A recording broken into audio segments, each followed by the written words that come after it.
Esquema 1 ya sabemos que es isoniazida, rifampicina, piracinamida y etambutol. Recordar que los 4 drogas se dan 50 dosis. Dosis clásica de isoniazida, 5 miligramos por kilo peso. 300 miligramos como dosis tope en la primera fase. Y rifampicina, 10 miligramos por kilo de peso. 600 miligramos como dosis tope. La piracinamida es 25 y el etambutol es 20. El tope de la piracinamida, recordar, Z, 2000, 2 gramos, 2000 miligramos y 1600 el etambutol. Siempre recordar eso, ¿ok? En la segunda fase solamente damos isoniazida rifampicina, ¿ok? 3 veces por semana. Recuerden que cuando tiene subnúmero es el número de veces y cuando no tiene ningún subnúmero o ningún exponencial significa todos los días.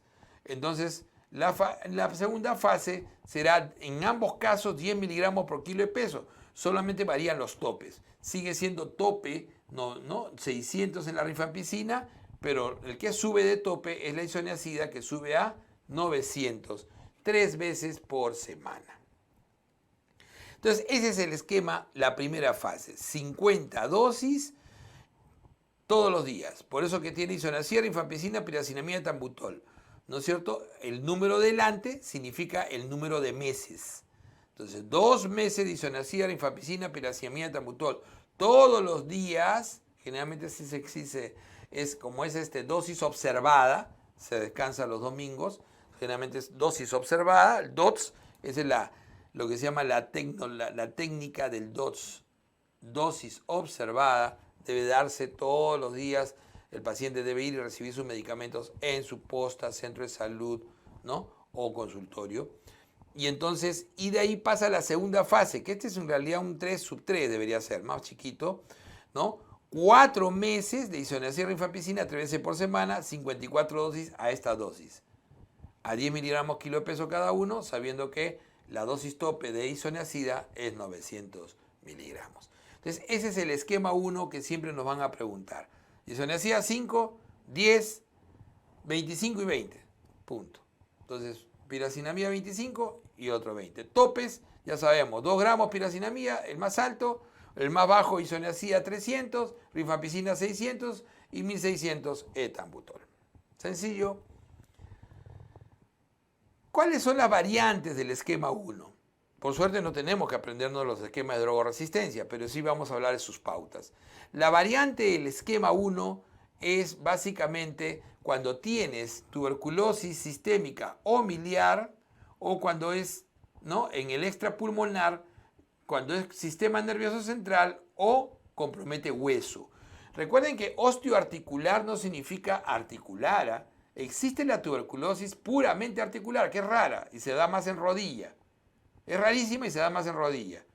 Biopsia sinovial es la que se hace y es rarísimo y se da el esquema 1 normal. Pero si es osteoarticular, significa que compromete hueso, eso generalmente se ve en el mal de Pot. Este es el típico mal de Pot, la osteoarticular. El mal de Pot que suele darse entre D11 y D12, que suele producir gran dolor, ¿no?, y contractura, impotencia funcional, suele producir un absceso sifluente anterior, destrucción de las caras anteriores de los cuerpos vertebrales, ¿ok? Entonces ese es el famoso mal de Pot, se hace biopsia de hueso y compromete articulación hueso, incluso compromete el núcleo, ¿no?, el disco intervertebral y produce una espondilodiscitis. Cuando hay compromiso del disco, se dice discitis. Lo que suele provocar un POT es espondilodiscitis, ¿ok? Tuberculosa. Entonces, esa es la característica que hay que tener en cuenta acá.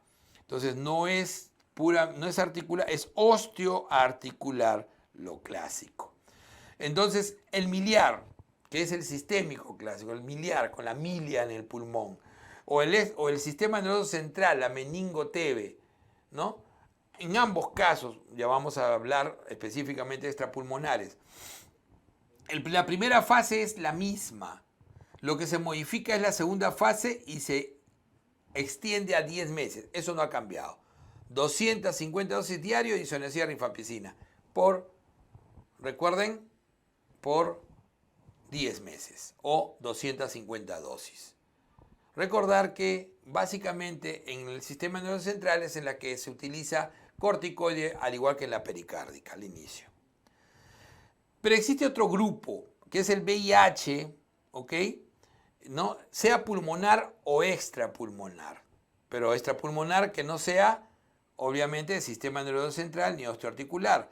Entonces, el VIH que tenga pulmonar o extrapulmonar también variará. Antiguamente era 7, hoy es solamente a 4 meses todos los días. Esto era 7 antiguamente. Entonces, solamente 4, 100 dosis. No es necesario hacerlo 3 veces por semana. O sea, eso se modifica, pero ya no 7 meses, sino solamente 4 meses. Doctor, y si el VIH tuviera osteoarticular, pues como arriba, tendría que ser 10 meses. ¿No? Por eso dice, salvo que no sea de los otros sistemas nervioso central u osteoarticular. Entonces, estos es los cambios más significativos en lo que es nuestra norma técnica.